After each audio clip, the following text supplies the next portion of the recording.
Network file system, or NFS, is a distributed file system protocol which allows client to access files and directories stored on remote servers over a network. So understanding the fundamentals of NFS and its potential exploitations, which involve that grasping its architecture, security consideration, and their vulnerabilities.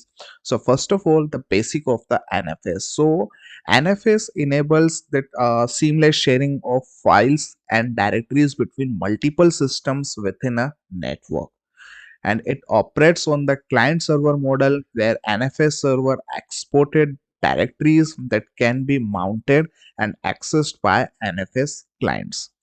NFS users that remote procedure calls, which we can say the RPC, to facilitate that communication between client and the server. And NFS supports both UDP and TCP protocols for data transfer, with UDP being the default for that older version and TCP commonly used for reliability and performance in a newer implementation.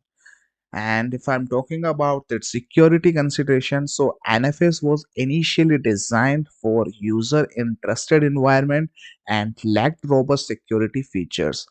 And that NFS version 4 introduced improved security mechanisms, including the stronger authentication and access control through the use of Kerberos and NFS version 4 access control list, or we can call that ACLS.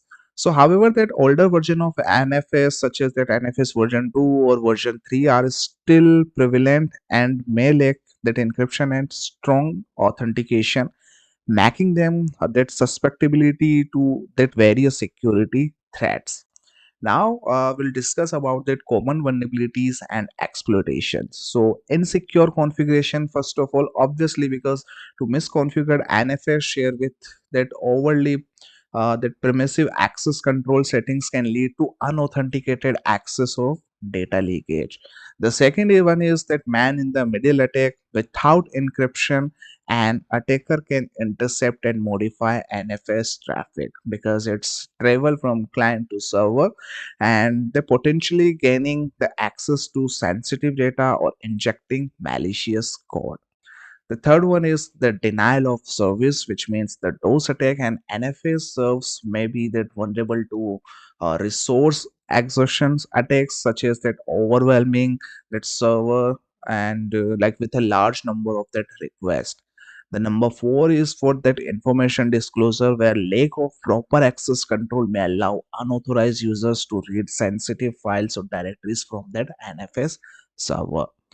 Data tampering, and attacker with access to NFS traffic can modify data in transits, leading to data integrity issues or the injection of malicious content. The number six, that's for kernel level vulnerabilities, where exploiting vulnerabilities in the NFS server implementation or kernel modules can lead to privilege escalation or system compromise. So overall, the understanding of the fundamentals of NFS and its potential exploitation, which is crucial for securing network file sharing environment by implementing appropriate security measures and staying that informed about emerging threats, organization can minimize the risk associated with the NFS and maintain the confidentiality, integrity, and availability of their data.